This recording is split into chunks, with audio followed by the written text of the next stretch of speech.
Oh,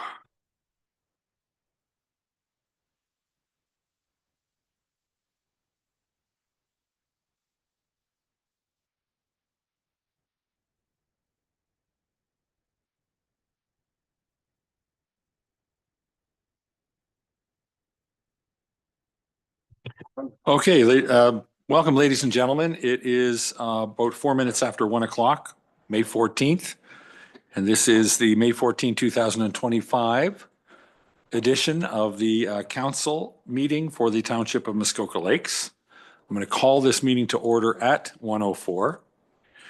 I can confirm that we have quorum either present in the room or joining us by Zoom because we are obviously still in a hybrid situation. I can also confirm that the CAO, the clerk, and other members of the senior management team and staff are present. And I would ask that you join me in acknowledging that we are on lands traditionally occupied by Indigenous peoples. Indigenous peoples have cared for this territory for the benefit of future generations, and their stewardship throughout the ages is recognized. Thank you. Okay, today's meeting is, as it always is, being live streamed and recorded on the Township of Muskoka Lakes website, also on its YouTube channel. And by participating in the open public debate today, or public meeting today, you are consenting to your image, your voice, and your comments being recorded and posted online.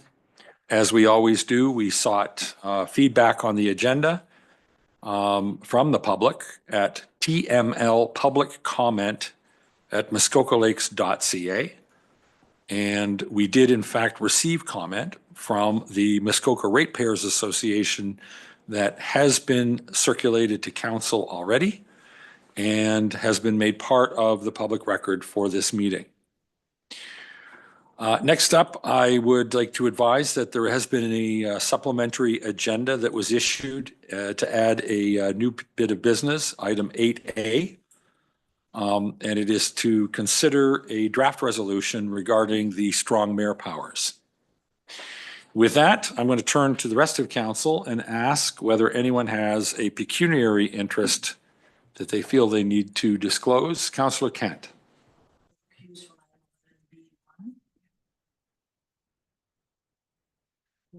Your microphone wasn't on. Could you do that again, please? I said I'll recuse from item 11B1,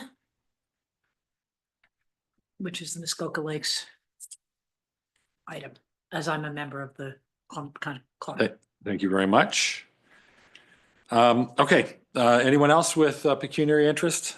I'm seeing none. If something arises during the course of the meeting and you feel that you're being put into a situation where you do have a conflict, please feel free to raise it at that time and recuse whenever you feel necessary. Just by way of explanation, the motions that we will be reading have been pre-populated with random movers and seconders, and that's just done to expedite the meeting. And number two, as far as our voting is concerned, members will physically raise their hand until I or whoever is in the chair has confirmed the vote. And if the vote is unclear, a verbal vote shall be recorded by the clerk.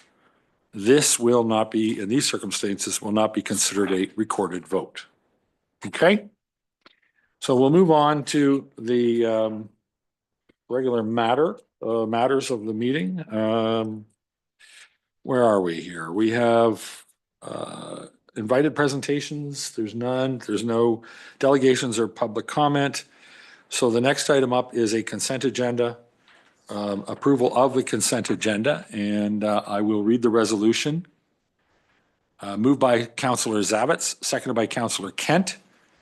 Be it resolved that the mayor and council adopt and enact the following minutes and recommendations contained in the May 14, 2025 consent agenda and direct staff to proceed with all necessary administrative action. Number one, April 16, 2025 General and Finance Committee minutes and action items 1, 3 through 9, bracket action item 2 to be pulled and voted on separately. Number 2, April 16, 2025 council minutes. Number 3, April 17, 2025 Planning Committee minutes and action items 1 through 6. Number 4, April 29, 2025, Special General Finance Committee minutes and action items 1 and 2. And number 5, April 29, 2025, Special Planning Committee minutes and action item number 1. Any comments, any feedback? We have pulled the one item, but on the rest, I'm seeing none. I'll call the question. All in favor? That carries. Thank you. We have a pencil. Thank you. This is how I had a month.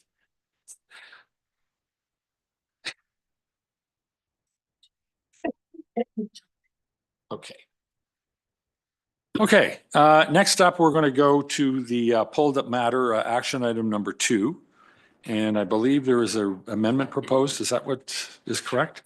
So we'll read the first resolution, moved by Councillor Nishikawa, seconded by Councillor Roberts.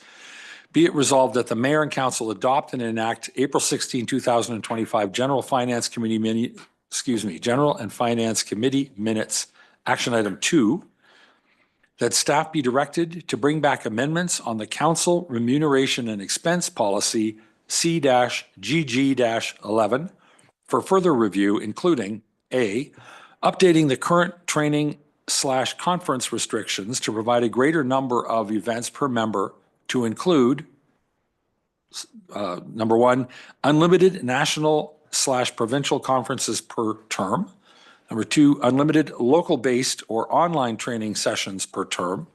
Number 3, registrations dependent on remaining budget available. Number 4, restriction on no more than 5 members of council attending any one event/training or conference. And number 5, priority to members of council who have not attended a conference or training or who have attended the least number of conferences or trainings within the term. B, per diem of $150 a day for attendance at conferences or in-person training. And C, coverage of overnight accommodation to attend council/committee meetings with limits on cost and number of nights per month/year. So that is how it was originally read. Councillor Nishikawa. Well, I think I'll stop there now until we have a bit of a discussion, or do I go ahead and read the? All right, I'll read the proposed amendment then on top of that one. It's moved by Councillor Nishikawa, seconded by Councillor Roberts. Be it resolved that April 16, 2025 General Finance Committee minutes, action item 2, be amended to strike out the following.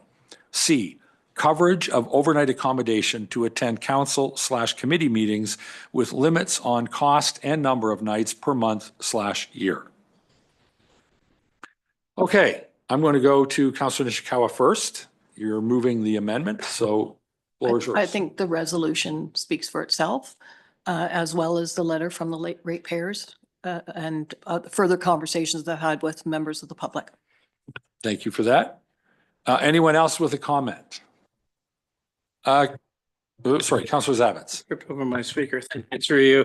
I don't disagree with taking that particular item out, but I'm not so sure that it recognizes or acknowledges the larger picture, which is a unique situation in the township of Muskoka Lakes. I'm actually not here or for or against taking it out, but I can say that with upwards of 90% of our taxpayers as seasonal residents, it does speak to many islander groups, many water access only people. And, I think in the spirit of here we are in Canada in 2025 with all that's going on in the world, where, you should be united. And I think that it doesn't, I spent a lot of time thinking about it, removing that motion doesn't speak to the idea. Sure, we all knew when we put our names forward to get elected, et cetera, but there are people that own a property on an island. There are people that can't get there in the winter. There are people that are water access only. There are other disenfranchised property owners of the 14,000 people that we take taxes from, or whatever the number is. And by simply removing that, I don't think it I know it doesn't acknowledge the notion that representation by population here isn't taken into account. I don't think you have to live over there in the woods in the township of Muskoka Lakes to be a counselor. If that's what we're saying, then I certainly wouldn't support taking it out. But I think if, in the overall scheme of things, I think this needs to be discussed. I'm not defending people that don't live here 12 months of the year. There isn't a criteria for that in this, in the premise of being a counselor, quite honestly, or mayor. So, for that end, I would just perhaps promote more discussion about it. That's all. Thank you for that. Councillor Kent. And then I'll go to Councillor Roberts afterwards. I would acknowledge that I was the one who actually suggested this. The only comment I would make is that you need to make these decisions within the context of whether Zoom is going to continue. And if Zoom is not going to continue in the next next council after elections, then you're going to eliminate, in my opinion, a whole bunch of people. If Zoom doesn't continue and you're unwilling to assist in any way, a lot of people don't have friends or relatives to stay at all the time. Not only is it islanders, but it's mainland cottages that are not winterized. Okay, so there's lots more people than you think that don't become eligible to be counselors or will pull themselves out for that reason. So I think the two go hand in hand. I was feeling some pressure that you have to be here in the winter, and going back and forth in one day is not an option. And if Zoom is a agreed upon thing that continues, then I don't see it as big an issue, but they do go hand in hand. Thank you for that. Councillor Roberts, you were next, and then Councillor Bosenworth. Thank you. I'd like to begin by saying that I've heard no proposal to eliminate Zoom meetings going forward. It's the way of the current business environment in the future. It's a fantastic way for people throughout the world to participate in meetings. I was talking to a gentleman who's in Milford Bay, and they have a board that is comprised of people from California, from New York, on a church board, and they meet regularly through Zoom, and they get all their businesses. So everyone who lives in an island or cannot get here, for example, myself today, I found it more appropriate to work remotely for family reasons. It's fantastic. So I apologize or sincerely hope that no one is putting pressure on any counselor to be in the room in council, because we've proven you can contribute remotely. So sorry if someone has done that, because it's wrong. And those are my thoughts. Thank you for that. Councillor Bosenworth, you were next, I think. Thank you. If you don't have access to an all-season residence for any reason, and there are numerous, as have already been pointed out, then there are probably 6 months when you cannot be here in person. And anybody who really wants to be a counselor is not going to enjoy that situation. And there's ways around. You can make personal sacrifices, personal financial sacrifices. But in spite of the fact that we have Zoom, it would be really tough to be a counselor here and only show up for half the meetings. And there's there's accessibility, there's broadening the scope, broadening the population of potential counselors. And I think it's a sort of a degree of fairness. If you look at provincial and federal levels, they get payment for their travel all the time. Of course, it's somewhat the nature of their job, but we have to own property here, but you don't have to necessarily live here. And it doesn't mean you can't be a very serious contributor to the township just because you don't actually spend 100% of your time here. So I think it's not covering all the costs. It's still putting a fair amount of burden on those who can't get here for those 5 or 6 months.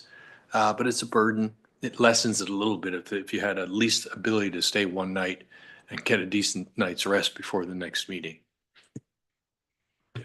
Thank you. Anyone else on this subject? Councillor Kent, your mic is on. Anyone else?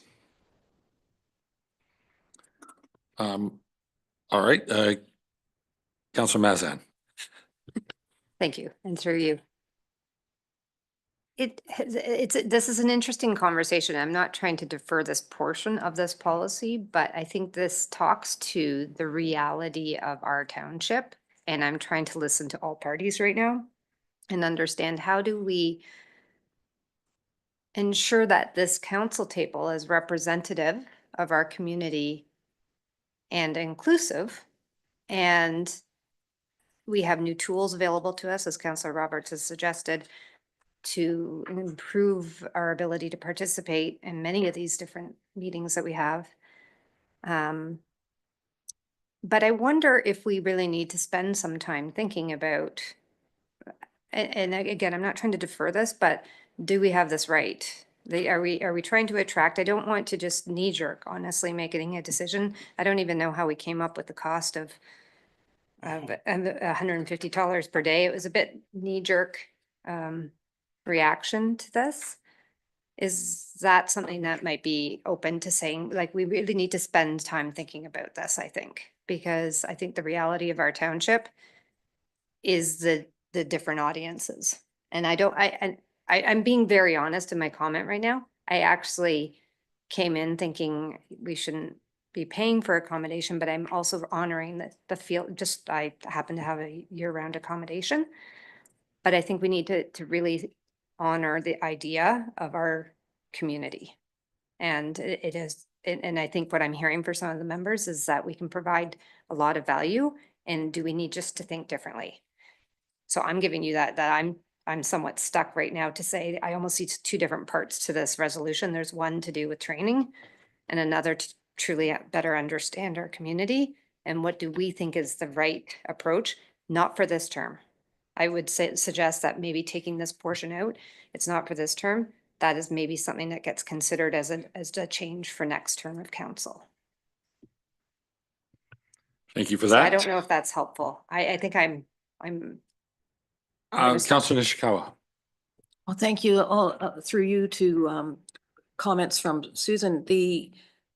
That has been my experience, that in fact, we don't vote for stuff for ourselves. It's for the next council.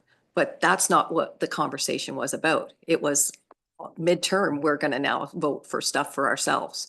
And I'm not even clear about the integrity of that. You know, it's not, I haven't looked into that, but I will say though, it's very rare that I've ever seen anything like this come forward midterm. Sorry, can I?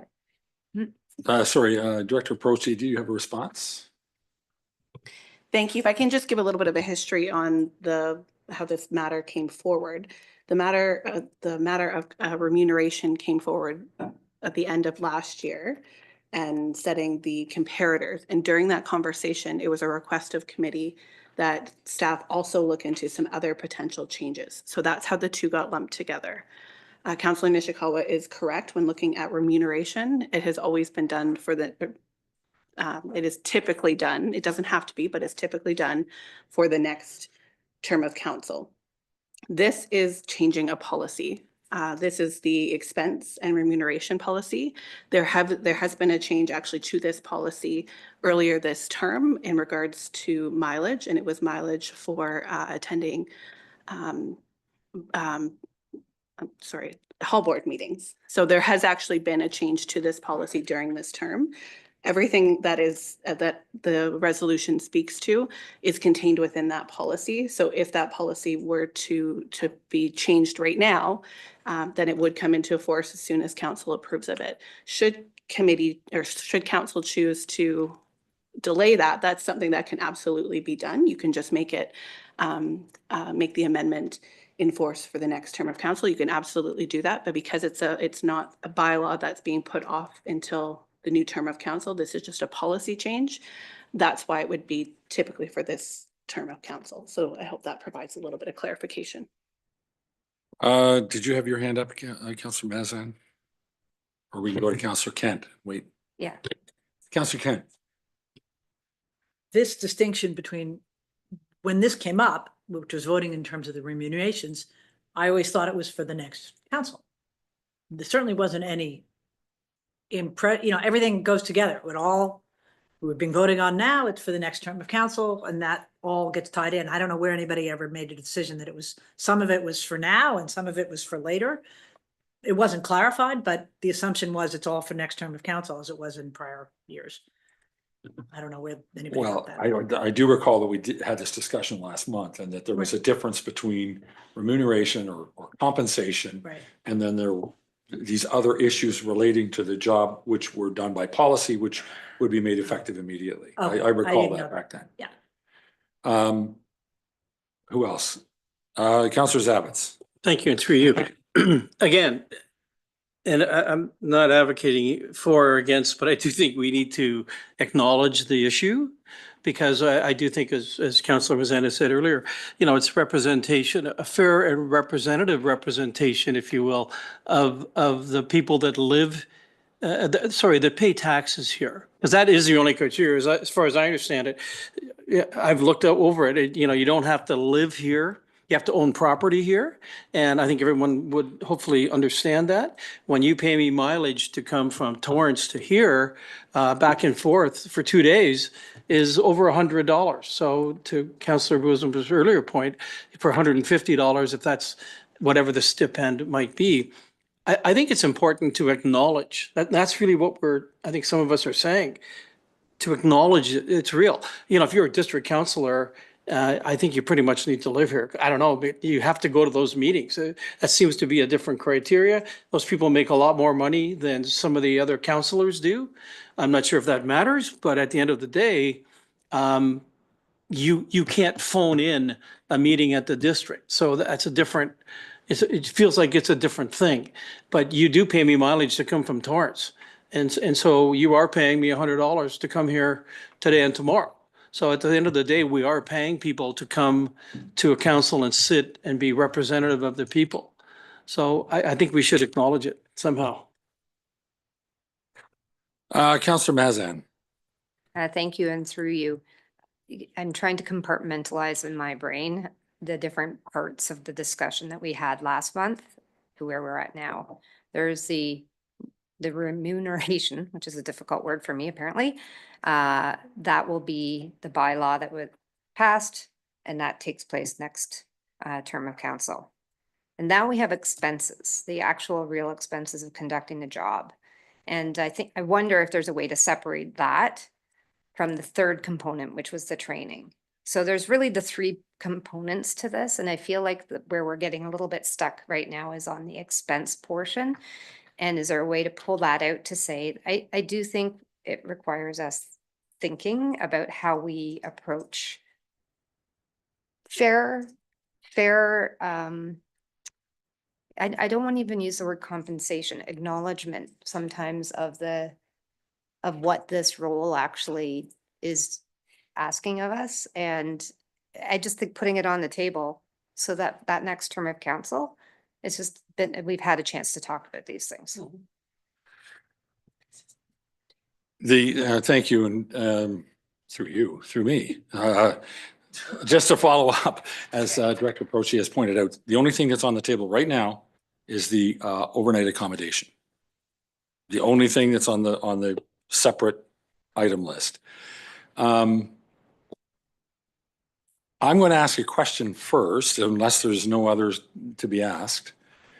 Remind me, if someone could please, either CEO or Director Prochi, what are the rules around Zoom? Is it a sort of into the foreseeable future? Does it have a time limit on it? Is there a limit on the number of meetings you could attend by Zoom? I have reservations about Zoom, and Councillor Roberts may not like everything that I'm going to say, but let's find out what the rules are first, if you could.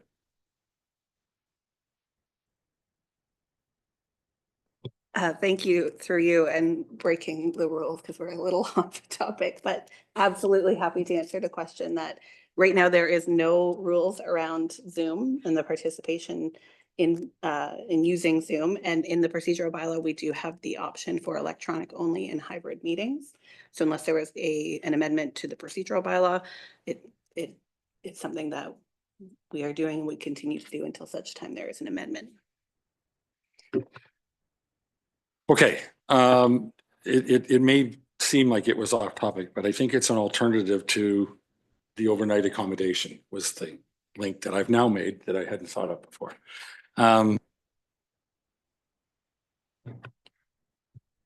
Sorry, thank you for that.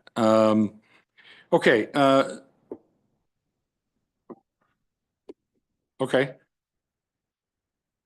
Councillor Kent, you had your hand up. I'm Sorry. just going to supplement that comment from the clerk that the commitment made by the prior clerk was that it was going to continue into the term, through the term.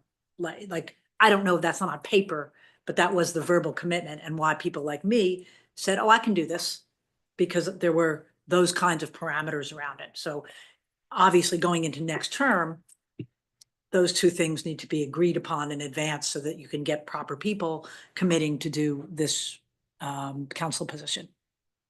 Thank you. Okay. I'm trying to figure out if what I have to say is on topic here or not. Well, you cut me off if it isn't. I guess just my own thoughts on this one. I never really like to hear that the council composition somehow needs to reflect the fact that half of our community or more are seasonal residents, because it implies that permanent residents can't do the job of representing the interests of the seasonals. And I just don't see that. If that's what I'm hearing, all right, as long as I just want to make sure that that isn't the issue. I also obviously have a different perspective on the commuting issue because I don't commute. I practically live in this building, just 50 feet away. But I think there's some huge kind of component to this job that has nothing to do with attendance at the meetings and whether we can participate in meetings by Zoom or whether we can actually, have to be here in the room. A large part of this job is engagement with our public, and it can be formal or informal, but it happens 24/7 and it happens 52 weeks of the year. I can tell you that, much to my chagrin, it does happen 52 weeks of the year. And that is an issue for me if people can't be here more often than not, as often as they can be here. I understand, and I've lost track of whether the hotel accommodation, it is an amendment to the policy, so it would become effective as soon as we pass it, if we pass it today, if I'm not mistaken, unless we make an amendment to it, further amendment to delay it. It's not on the same scale as the boot out till the end of the term for the salary increases. But the accommodation, I mean, certainly I understand, and I understand the use of Zoom, but I'm not sure that I understand the value to our taxpayers of having those two accommodations in place. The Zoom for sure. The Zoom is working out quite well, but the accommodation implies that somehow there's a value to having somebody live remote, and I don't see that value. They may choose to run for office and represent their constituents from, a remote location half the year, or they may not. But I don't see where the compensation obligation should fall on the taxpayer to pick that up. Especially when Zoom is available as an option. If we really need to get together and bring everyone together, we have councillors who rely on it quite extensively. It does seem to work pretty well. And I don't see any reason why that would change. I guess one more question. We didn't have to re-up our commitment to Zoom this term. It just rolled over, right? There's been no positive action needed to extend it. Okay. I couldn't remember. So that's my 2 cents worth on it. And I see CAO Pink has got his hand up. Thank you. Through you, I just wanted to make one clarification because I sense from some of your comments that it was implied that this decision is being made now. I'm not suggesting that we should produce reports if there's no intention to proceed with a project, but this decision is simply to return with a report with options. So it's not necessarily, you're not necessarily agreeing to the change today. It's just the report comes back, just for clarity. And I do recall, just to further the comments or the questions on the Zoom, I do believe it was during this term of council that it was raised, I believe, under new business. I'm not sure if a report was produced, but the question was asked whether parameters or limits on Zoom or digital participation should be considered as part of the procedural bylaw. And I think there was a bit of discussion, and the option was chosen not to proceed with that. So. Thank you. And we're going to have one clarification from Director Prochi, please.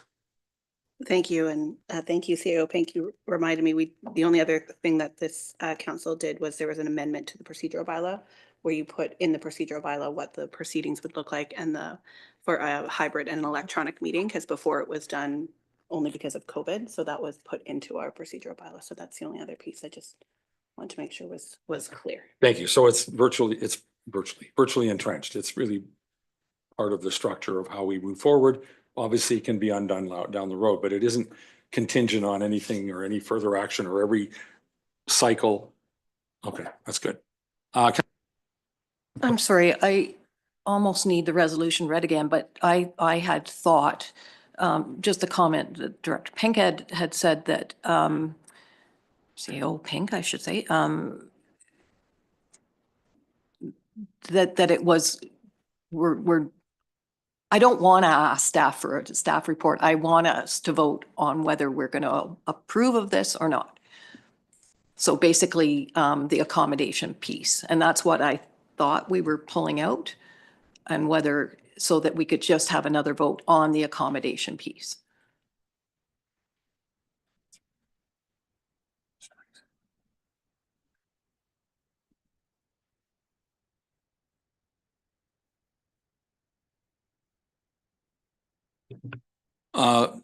Councillor Zavitz. Thank you. I wonder if we shouldn't, if we're going to consider this, perhaps there should be an either or. If you were to accept the 150, whatever the number is, for the one night's accommodation, then you wouldn't be eligible for any mileage, for example. I don't think if we're going to get into this discussion, which maybe we don't want to, I don't know, but you'd need to have some criteria around this. It's not $150 for a night, plus you're going to pay me my mileage because I'm present here. So all of a sudden I'm getting $250. So that, I think it's important if we're going to vote it in. Councillor Zavitz, you're kind of following the same trail I am, which is too far out over the skis. What we're really only looking at here is a resolution that was passed last month to have staff look at these components and come back with a report making, I suspect, recommendations as to how we handle them.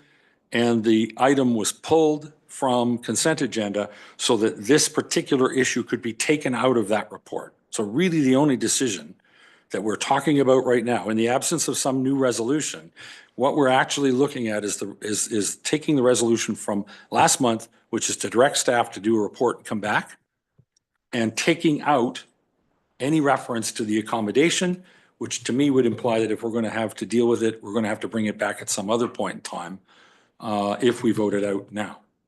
Oh, I wouldn't vote. Councillor Bosenworth. I would suggest then that we not vote it out. We leave it in and let staff come back and tell us what they think. Fair enough. Councillor Nishikawa. I just want to ask for a recorded vote, please. Recorded vote. Okay. I really don't want to read all this again, but I can. Does anybody, so the first thing we're going to do is vote on the proposed amendment, I suspect, which would be, if passed, to pull the overnight accommodation issue out of the report that we're otherwise going to ask staff to come back with. So if we vote yes to this, we'll hear our staff report sometime soon, but it won't comment on accommodation. It will be silent on accommodation. If we wish for them to continue, with staff to continue with their report, including the review of possibly accommodation, we should vote no to this proposed amendment. Anybody else? Great. Then I am going to, on the matter of the amendment first, right? On the matter of the amendment first. Oh, it's a recorded vote. So we're going to turn it, sorry? Sorry, again, I'm not quite sure what comes first, but it really was that one accommodation piece that I was looking for a recorded vote. That's it. That's good. Okay. Okay. Yeah. So just for clarity, the resolution that you are voting on is the amendment. So the amendment is to strike out C, which is coverage of overnight accommodation to attend council committee meetings with limit on cost and number of nights per month per year. So if you would like that removed out, you want to vote in favor. If you want it left in, you're going to vote against. I just want to clarify as well, it's a recorded vote. So the vote will be called in alphabetical order and the mayor will be called last.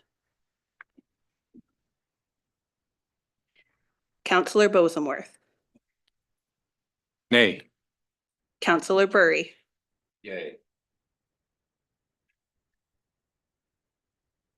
Councillor Kent, Councillor Mazan, Nay. Councillor Nishikawa, Yay. Councillor Roberts,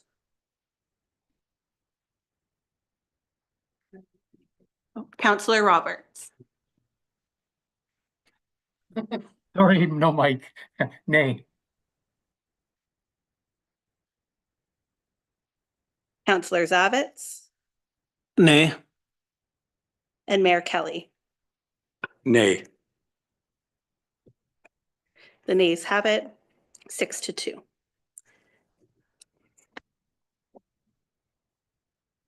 So we still have the main resolution to vote on. We know what it says, don't need to rerun, and it's not to be a recorded vote. It hasn't been requested as a recorded vote. Okay, so any more questions on it? Then I will call the question. All in favor? That carries. Thank you very much.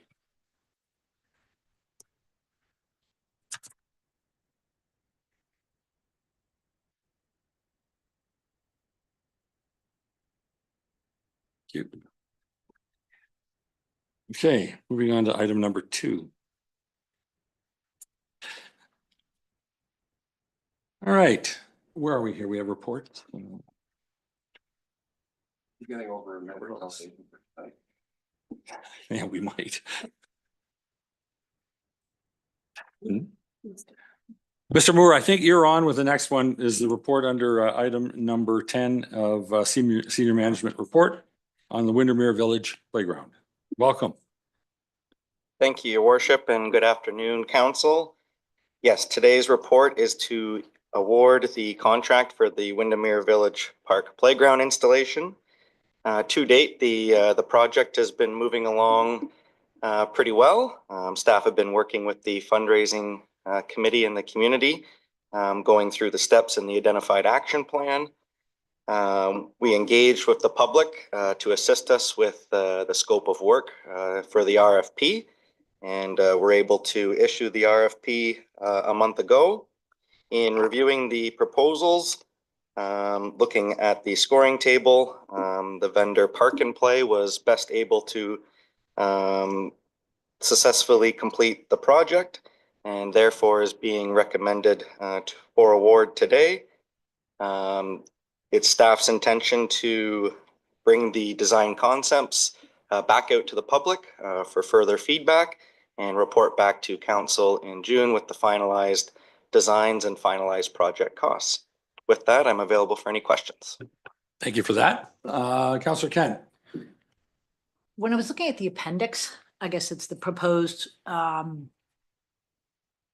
playground concept, it looked really young. Is this a change, like as you compare it to the one we did before, I guess was in Bala area?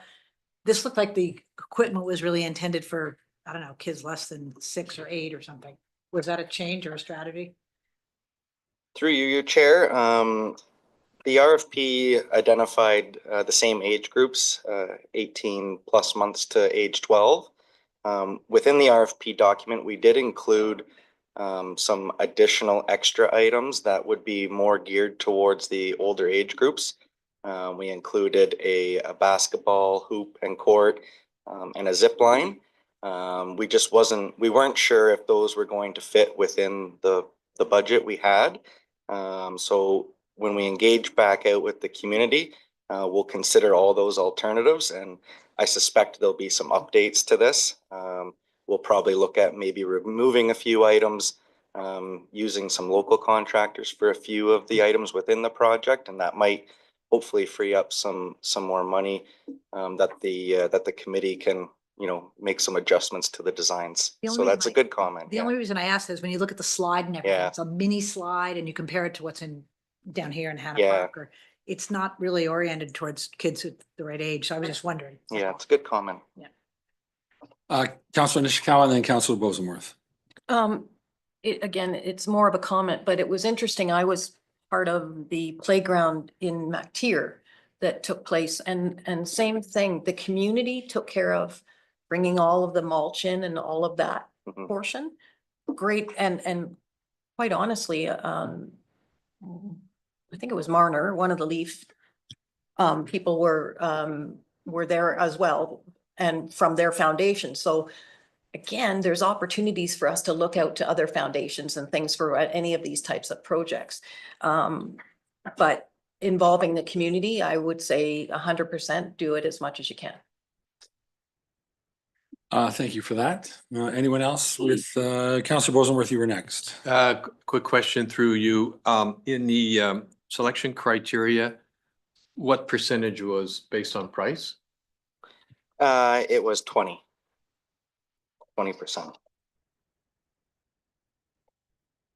Thank you. Any follow-up on that? Okay. Anyone with another question? I'm seeing none. I'll read a resolution. Okay, moved by Councilor Mazan, seconded by Councilor Bosenworth. Be it resolved, the council award contract RFP 2025 32 to Park and Play for the base bid price of $143,000 HST excluded, and that community engagement attached as Appendix 1 to report OPS 2025 023 be conducted on the proposed playground concepts, and that staff be directed to return to council with the final recommended playground design and a finalized project price, and that the Director of Operational Services be authorized to execute the necessary documents to proceed with the proposal. Any comments on that? Councilor Mazan. Thank you. And through you, I just want to make a comment to say I'm delighted about how this project is unfolding. Largely delighted about the enhancement and our focus on community development initiatives. But the second part talks to perhaps Councillor Kent's question, the collaboration and engagement with the public that staff is undertaking is so valuable. And, I just wanted to say thank you, because I think that takes something that's really positive and makes it even more positive for everybody. So. Thank you for that. Anyone else with a comment? No, I'm seeing none. I've read the resolution. I will call the question. All in favor? That carries. Thank you. Thank you, Mr. Moore.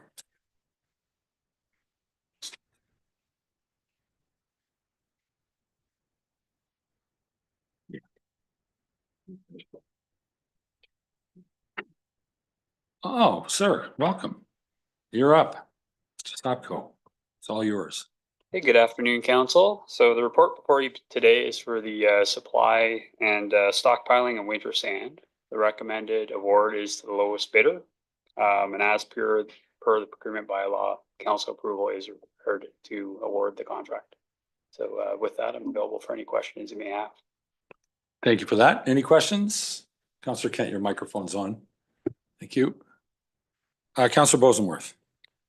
Through you into Mr. Stopco, do we sometimes do this in coordination with the district to get a higher volume? Or is that on other, sort of supplies that we buy? Through you, we don't typically for this contract do group buying. I would suggest just to elaborate on the question. A lot of the cost is the trucking cost. So it's really trucking it from the source to our pits. There's likely not a lot of value in doing a procurement. Any other questions or comments? I'll read the resolution. Moved by Councillor Nishikawa, seconded by Councillor Kent. Be it resolved that Council award contract T-2025-31 to Fowler Construction Company Ltd.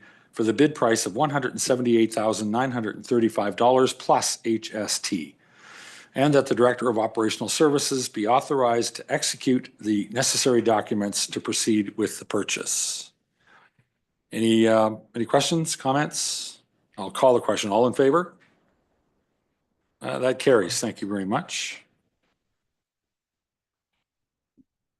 There we go. And sir, you're still on for road needs study. Okay, so this the report before you provides a summary of the procurement process for an RFP for the road needs study, which also included a traffic count update. The RFP was issued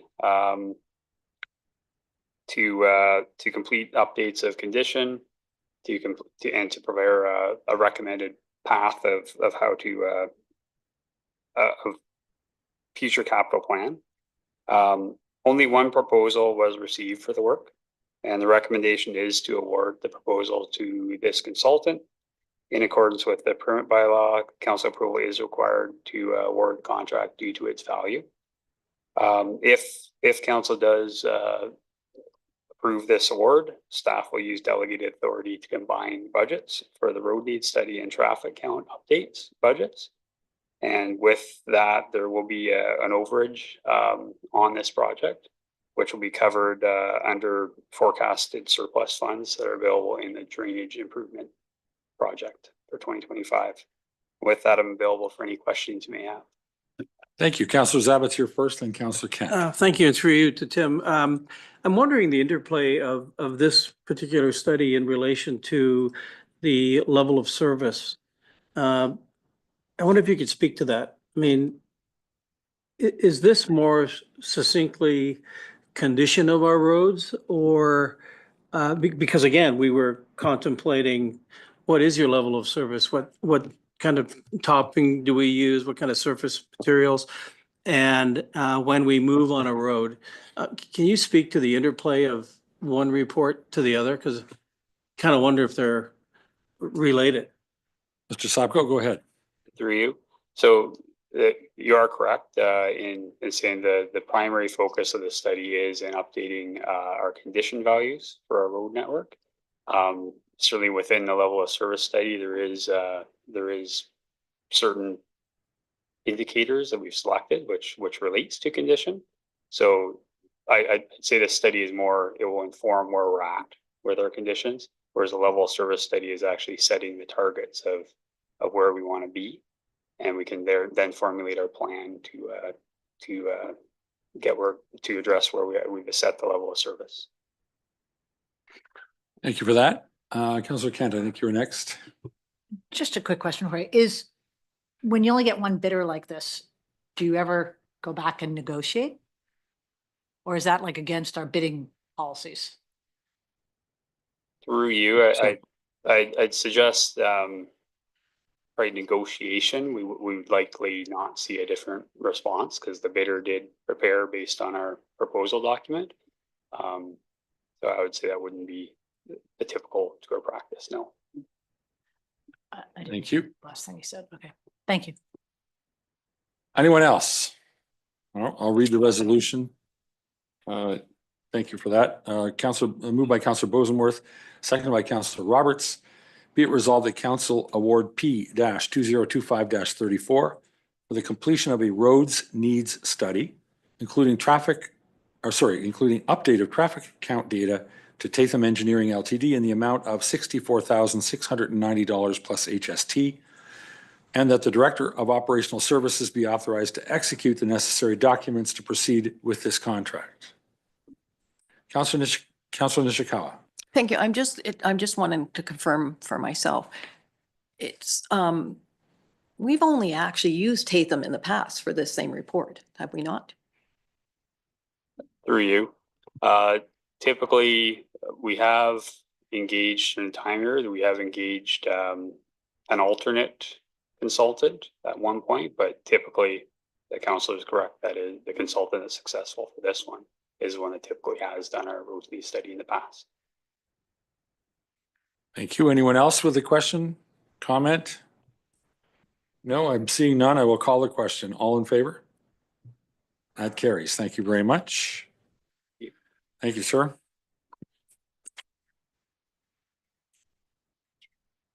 Yeah, just before I do, I have a quick question for Director Perosi.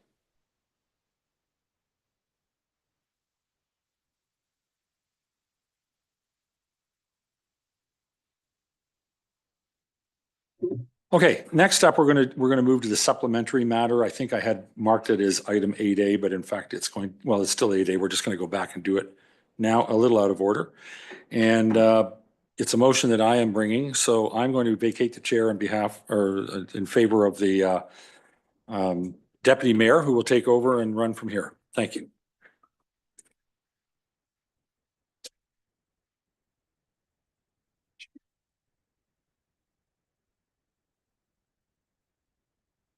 Okay, thank you. So as noted, there was a supplementary agenda and there is a resolution that has been put forward by Mayor Kelly and seconded by Councillor Boseworth in our supplementary agenda as it relates to the strong mayor powers. Committee, I will read this resolution and then there will be, if there's any questions or comments, we can have them at that point. Moved by Mayor Kelly, seconded by Councillor Boseworth. Whereas the province of Ontario through OREG 530-22 under Municipal Act 2001 designated the Township of Muskoka Lakes as a strong mayor municipality, granting enhanced powers to the mayor effective May 1st, 2025. And whereas the Township of Muskoka Lakes has a long history of collaborative, transparent, and accountable local governance built upon a foundation of council debate and democratic decision-making. And whereas the strong mayor powers have raised significant concerns regarding the centralization of power, altering the balance of governance at the municipal level, undermining the role of council in decision-making, and weakening the fundamental democratic principle of majority rule. And whereas the Township of Muskoka Lakes did not formally request or express a desire to be designated under the strong mayor framework.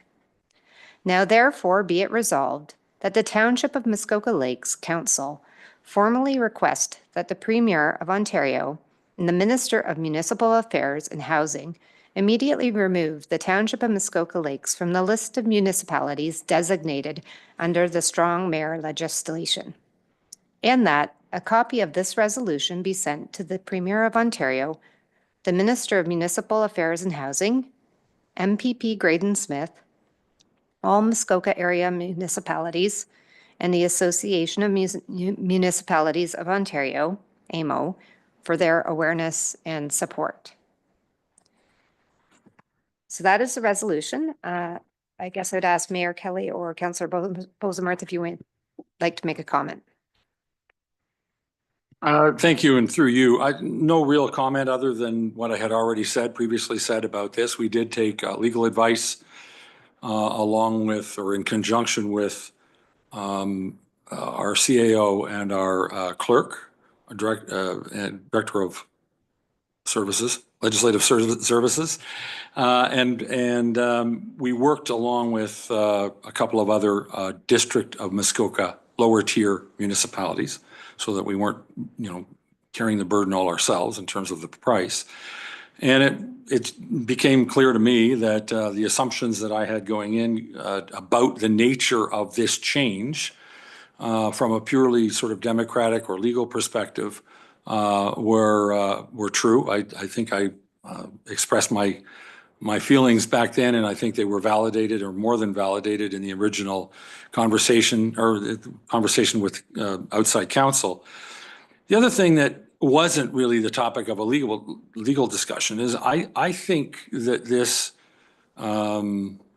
these special powers, this strong mayor power, is somewhat toxic to the relationship between the mayor and the rest of council and the mayor and staff. And I don't think that is anything that I would be proud to assume and take responsibility for. I think what we have works, from my limited perspective, extremely well.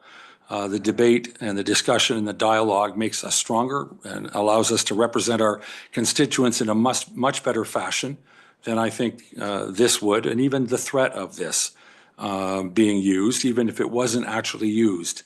The threat of it creates just an unnecessary diversion or an unnecessary acrimony between the mayor and the rest of the team. And so we are asking to have it rescinded, have our name taken off the list. The Township of Muskoka Lakes has a strong mayor municipality. My understanding, and anyone who was in that call thinks I'm wrong can correct the record, my understanding is that that's never been done. I think there have been others who have asked in the past, and there's been no indication that it's forthcoming. But we're asking, and my commitment to me and to everyone is that I'm not going to use this, except perhaps to delegate back any of this authority that comes with the strong mayor power back to where it belongs, which is wherever it belongs, usually the CAO or wherever it was taken from. So it may sound a little bit like tokenism because, quite frankly, I don't have a whole lot of faith that we're going to hear anything from it. But we're taking every step that's available, and we're going to carry on the way we have for the last 2.5 years, 3 years, and make the best of it as a council and as a team, very strong team of leaders among our staff. And I will turn it over to Councillor Bosenworth if he wants. Thank you, and through you, Chair. I believe this is an overstep by the province. I know their intent is to have things move along on the subjects that are of interest to the the province, but frankly, this legislation has no guarantee that any one mayor who accepts these powers is going to actually act in the interest of the province. So it's full of holes, for starters. And as the mayor has said, it is pretty undemocratic. And I think this township has a long history of working quite well as it is. And we are a community-based council, and we want to remain that way. So I think we should support this. And Madam Clerk, I would like to have a recorded vote on this, please. Okay. Committee, are there any other questions or comments? Okay, I'm seeing none. I heard there was a request for a recorded vote, so I will turn this back to you.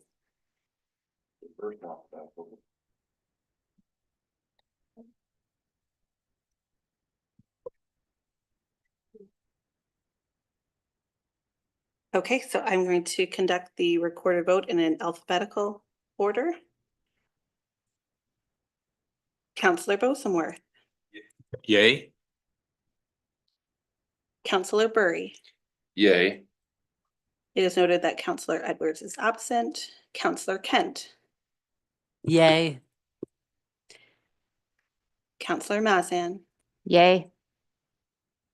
Councillor McIntyre is noted as absent. Councillor Nishikawa, Yay.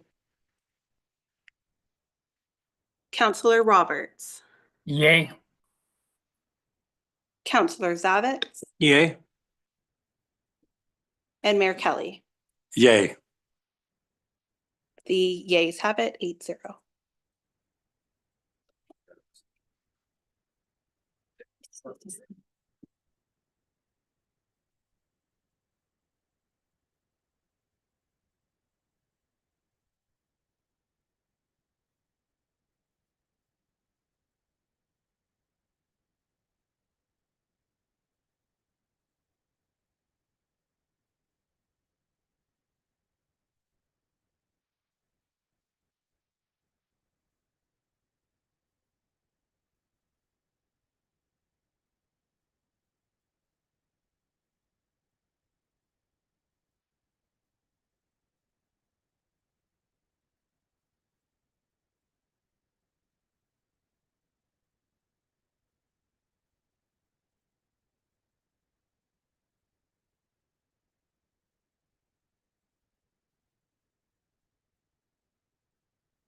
Excuse me, your mic's not on. Okay, I'll read it one more time for you, and thank you for pointing that out. Moved by Councillor Burry, seconded by Councillor Kent. Be it resolved that bylaw 2025-053, being a bylaw to appoint a property standards officer for the corporation of the Township of Muskoka Lakes, be read a first, second, and third time and finally passed. Any questions? All in favor? We got it. Thank you. That carried.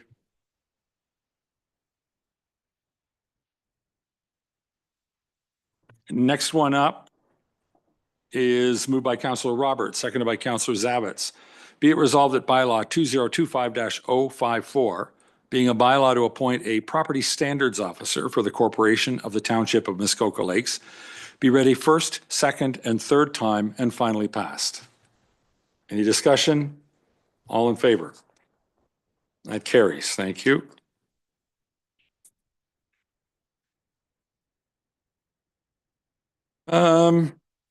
All right, next one up, moved by Councillor Bosenworth, seconded by Councillor Nishikawa. Be it resolved that bylaw 2025-055, being a bylaw to appoint a building inspector for the enforcement of the Building Code Act and the building bylaw of the Corporation of the Township of Muskoka Lakes, be read a first, second, and third time and finally passed. Any questions, comments? All in favor? It carries. Thank you. Shore Road Allowance on Lake Rosso. Is someone speaking on this one? Okay, just if there's any questions. I'll read it. Moved by Councillor Kent, seconded by Councillor Mazan. Be it resolved that the original Shore Road Allowance on Lake Rosso lying in front of Concession 9, Part Lot 32, bracket Watt, designated as Part 22 on Plan 35R-24941-Meglaris, Roll 2-24-70-02, be declared as surplus land, and that the clerk is hereby instructed to dispose of the said property pursuant to sections 8, 9, and 11 of the Municipal Act 2001, and that bylaw 2025-056 to stop up, close, and convey that portion of original Shore Road Allowance designated as Part 22 on 35R-24941 be given 3 readings and finally passed. Are there any questions? Is there any comment? Then I'll call it. All in favor? That carried. Thank you. Same thing.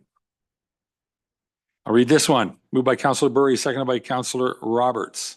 Be it resolved that the original Shore Road Allowance on 9 Mile Lake, lying in front of Concession 13, Lot 16, bracket Wood, designated as Part 1 on Plan 35R-27743-Wark Lewis, Roll 8-9-072, be declared as surplus land, and that the clerk is hereby instructed to dispose of the said property pursuant to sections 8, 9, and 11 of the Municipal Act 2001, and that bylaw 2025-057 to stop up, close, and convey that portion of original Shore Road Allowance designated as Part 1 on 35R-27743 be given 3 readings and finally passed. Any questions? Comments? All in favor? That carries. Thank you.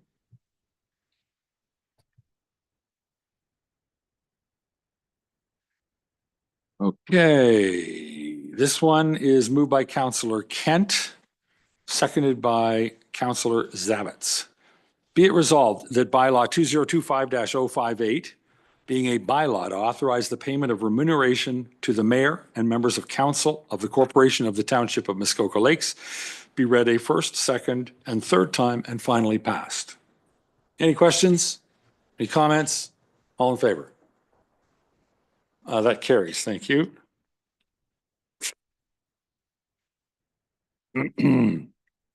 All right, moved by Councillor Mazan, seconded by Councillor Burry.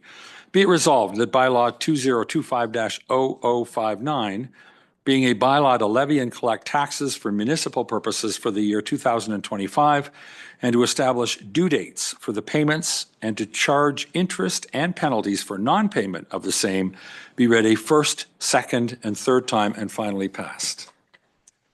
Any questions? I'll call it. All in favor? That carries. Thank you. Where are we now?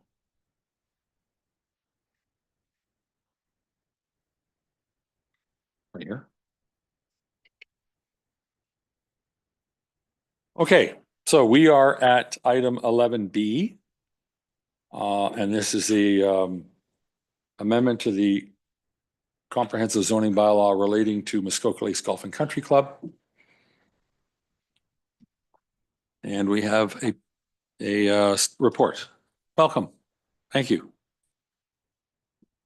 Thank you, Mayor Kelly, and good afternoon, members of council. As council may recall, zoning bylaw amendment application ZBA 4124 in the name of Muskoka Lakes Golf and Country Club was last heard by Planning Committee on March 13th, 2025, where Planning Committee recommended that the application be approved, subject to the recommended revisions to the bylaw.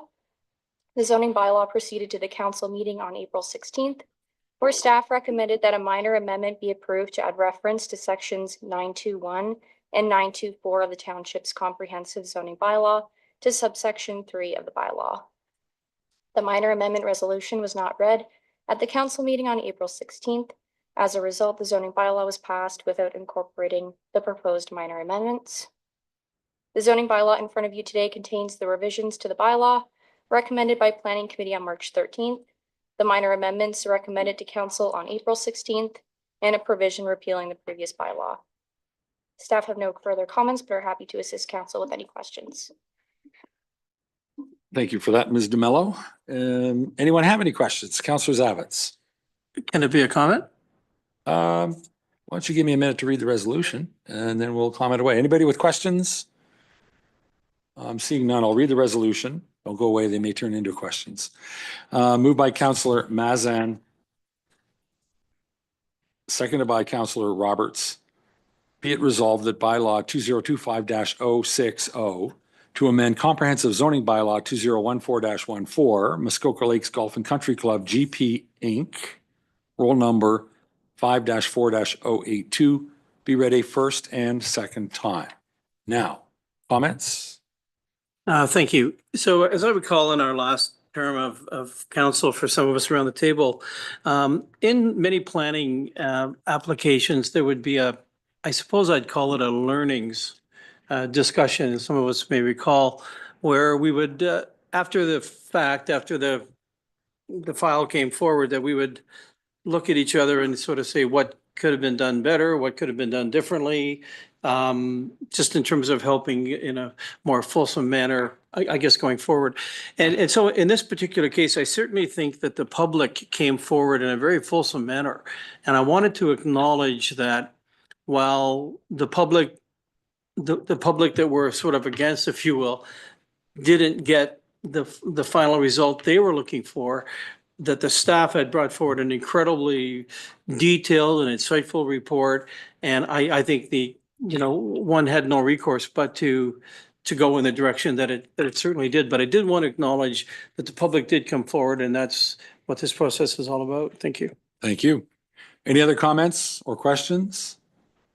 All right, I will call the question. I read it. All in favor? And all opposed? All right, that carried. Thank you very much. Now we have one more on the same matter. Moved by Councillor Bosenworth, seconded by Councillor Zavitz. Be it resolved that bylaw 2025-060 to amend comprehensive zoning bylaw 2014-14, Muskoka Lakes Golf and Country Club GP Inc., roll number 5-4-082, be read a third time and finally passed. Any questions or comments? I'll call the question. All in favor? And all opposed? Thank you very much. That carries. Thank you. All right. We're going to close. Oh, right. Right. Okay, I think that is the end, if I'm not mistaken, of all of the new business. And so we're going to move to the next resolution, which is moved by Councillor Nishikawa, seconded by Councillor Roberts. Be it resolved, the council is in closed session, convene at 2:12 p.m. 4, first exemption under this one is, the exemption is litigation or potential litigation, including matters before administrative tribunals affecting the municipality or local board. And that's under section 239 sub 2 sub E of the Municipal Act 2001. And the other exemption is advice that is subject to solicitor-client privilege, including communications necessary for that purpose, section 239 sub 2 sub F of the Municipal Act 2001. And general classification under here is number 1, verbal update OLT hearing. I'll call the question. All in favor? So we're going into close. Thank you.